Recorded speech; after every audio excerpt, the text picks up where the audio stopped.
During the Middle Ages, monks, in order to escape sin and corruption of the city, chose to found small religious communities in the middle of nowhere. Following the Latin principle ora et labora, they settled in the woods, far from society, cutting down trees, building structures, cultivating the land, praying and working.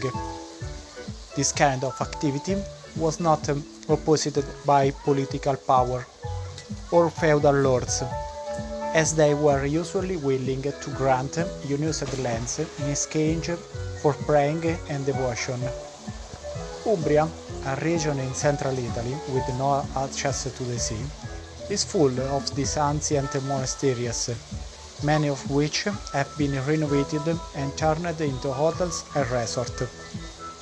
Lacking a coastline, they often feature a swimming pool. Personally, I'm not a great admirer of the city of Umbria, even though they have beautiful buildings and architecture. They give me a sense of stillness and decay, as if life is stopped in 1970s. Back to Abbey, you can notice a small bell town and a series of buildings that once had a specific function. For example, space for sleeping and praying, a kitchen and storage room, a small church to welcome faithful.